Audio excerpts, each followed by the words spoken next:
Furious, I drove to my cheating wife's lover's house to confront him, but when he turned pale and tried to close the door, I kicked it open. What I saw inside was a nightmare that made me knock him out and call the police in utter shock. For the first time in my life, I felt the crack in my seemingly perfect life on an otherwise ordinary Tuesday evening. Lynn, my wife of 11 years, breezed into our apartment in Hanoi, her cheeks flushed from the cold and the lingering scent of perfume in the air. She greeted me with a quick kiss, but her eyes darted to her phone, which buzzed insistently in her coat pocket. At first, I didn't think much of it. Lynn's job as an event planner for the city's elite often meant unpredictable hours and demanding clients. She thrived in chaos, and her energy was infectious. But lately, that energy felt distant, as though a part of her existed in a world I wasn't invited to. It was the small things that began to gnaw at me. The late-night showers, the whispered phone calls, the new lingerie I hadn't seen her wear at home. I tried to convince myself that I was imagining things. After all, I wasn't immune to stress either. As an architect, I worked long hours too, and rarely had time to be suspicious. But then I found the bracelet. I discovered it by accident while searching the glove compartment of her car for parking receipts. A delicate gold bracelet nestled in a velvet box with a small heart-shaped charm. My initial reaction was warmth. Surely it was for me a surprise for our upcoming anniversary. But when the day came and went, the bracelet never appeared. My heart sank. I tried to shake the unease off, but it lingered, growing stronger with each passing day. Lynn's behavior didn't help either. She started leaving for work earlier and coming home later. Her phone, once left carelessly on the counter, was now glued to her hand or hidden away. One night, as we sat on the couch watching a movie, her phone buzzed on the coffee table. She grabbed it so quickly that it startled me. "Work," she muttered, glancing at me before turning back to the screen. But her hand trembled slightly, and her smile didn't reach her eyes. I couldn't ignore the signs anymore. Something was wrong, terribly wrong. The turning point came on a Thursday night. Lynn was in the shower, her phone charging on the nightstand. I hesitated, my conscience at war with my growing suspicion. But when the screen lit up with a message preview, my heart stopped.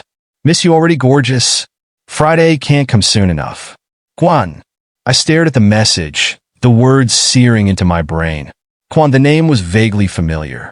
Lynn had mentioned him once, a wealthy client planning a series of high-profile events. "He's exhausting," she had said with a laugh, but there was no frustration in this text, only intimacy. My hands shook as I placed the phone back on the nightstand. The shower turned off, and I quickly stepped out of the bedroom, pretending to busy myself in the kitchen. When Lynn appeared, her hair wrapped in a towel, I greeted her with forced casualness. She didn't seem to notice the tension in my voice. In the following days, I began piecing together the puzzle. Quan Tran, a flashy entrepreneur with a penchant for expensive parties, was exactly the kind of client who would demand Lynn's attention.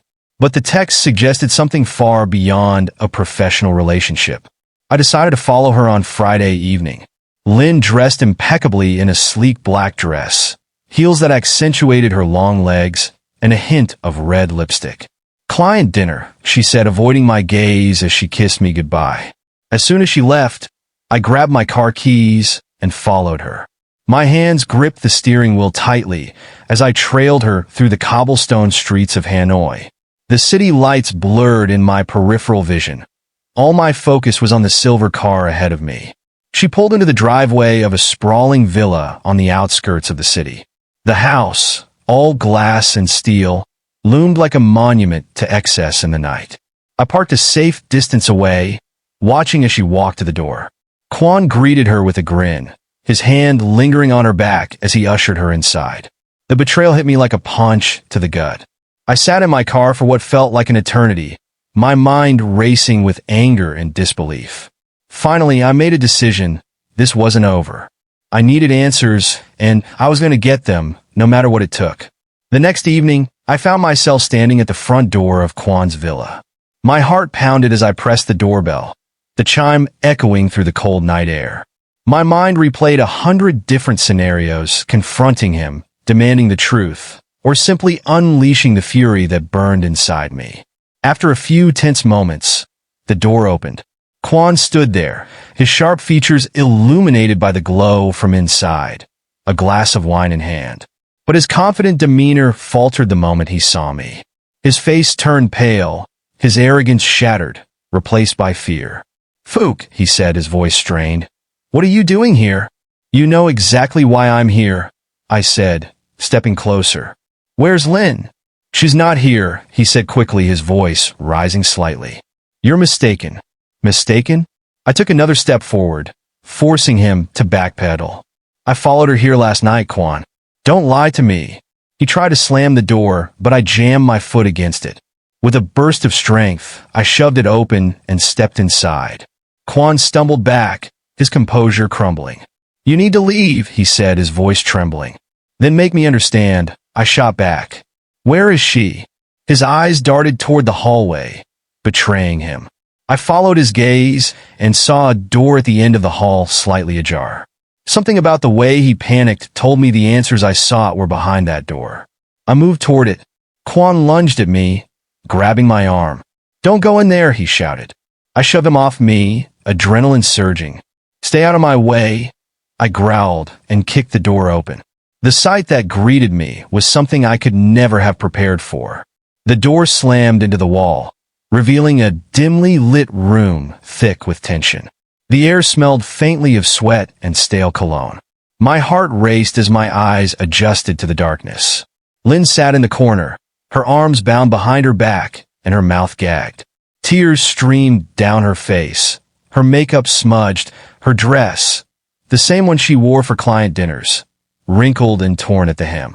Her eyes widened when she saw me, a flicker of relief cutting through her terror. "Lynn!"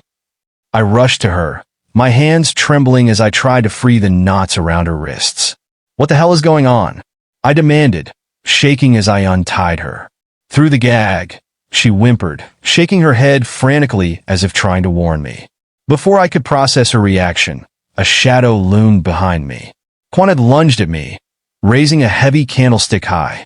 I spun around just in time to block the blow, the force reverberating through my arm. Adrenaline surged as we struggled. His face twisted in desperation. He was stronger than I expected, his movements wild and erratic. "You shouldn't have come here," he growled, his voice laced with panic. I shoved him off, grabbed the candlestick from his grip, and stood over him, my chest heaving. "What did you do to her?" I demanded, my voice shaking. "She wanted this," he spat, crawling backward. "She came to me willingly." "Liar!" Lynn's muffled scream broke through my haze, her voice raw with pain. It reignited my fury. Quan tried to make a run for it, but I swung the candlestick, knocking him to the ground. He crumpled, groaning in pain. I turned back to Lynn, untangling the ropes with urgency and rage. The gag fell away, and she gasped for air. "He was blackmailing me," she choked out, her voice hoarse. "He said he'd ruin my career, our lives, if I didn't come here." Her words hit me like a sledgehammer. The betrayal I had imagined was nothing compared to the reality. Quan wasn't just her lover. He was her tormentor. And now he was unconscious on the floor of his own gilded cage. Lynn clung to me as I dialed the police, my hands trembling, not from fear, but from the weight of what had just unfolded. The operator's calm voice guided me through the steps, even though the rage inside me threatened to overwhelm me. Officers arrived within minutes, their flashing lights slicing through the darkness. Lynn's statement poured out in fragments. Quan's threats, the coercion, the night she spent trapped in his twisted games, the hidden cameras in the room, the photos he had taken without her consent, and a cache of incriminating messages that provided irrefutable evidence. Quan regained consciousness as the police secured the scene. His face was pale, his arrogance shattered. As the officers cuffed him, he sneered at me. "You think you've won," he sneered. "You have no idea what you're dealing with." "No," I said coldly, stepping closer. "You have no idea who you've messed with." The officers led him away, and for the first time that night, the house felt quiet. Lynn sat on the edge of the couch, her face buried in her hands. I knelt beside her, unsure of what to say. The woman I thought had betrayed me was instead a victim, ensnared in a nightmare neither of us had seen coming. In the days that followed, the truth about Quan spread like wildfire. His arrest made headlines, exposing not only his crimes against Lin, but a web of other victims who came forward with similar stories. He had used his wealth and influence to manipulate and exploit women, leaving a trail of shattered lives in his wake. Lin faced the fallout with quiet resilience. She resigned from her job, unwilling to face the whispers and stares of her colleagues. Therapy became a lifeline for her, a way to process the trauma and rebuild her sense of self. Our marriage, however, hung by a thread. One evening, as we sat on the balcony overlooking the city, she broke the silence. "Fook," she began, her voice trembling, "I know I failed you. I should have told you the truth from the beginning. I was just so scared." I looked at her, the woman I had loved and doubted in equal measure. "You didn't fail me," I said after a long pause. "You were trapped.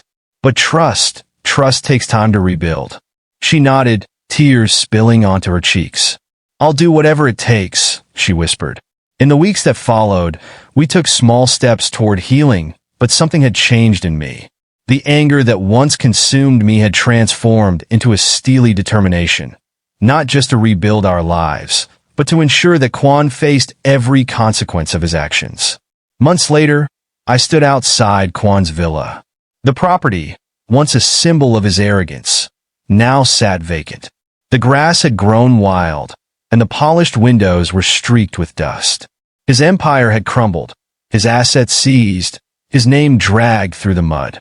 Justice, it seemed, had been served, but revenge is a peculiar thing. It doesn't fill the void left by betrayal, nor does it erase the scars of pain. As I stared at the abandoned house, I realized my victory wasn't in Quan's downfall. It was in reclaiming my life. Lin and I eventually parted ways, not out of bitterness, but because we both needed space to heal fully. She moved to a quiet town by the coast, dedicating her time to helping other survivors of coercion and abuse. I stayed in Hanoi, channeling my energy into my work and rediscovering the passion that had once defined me.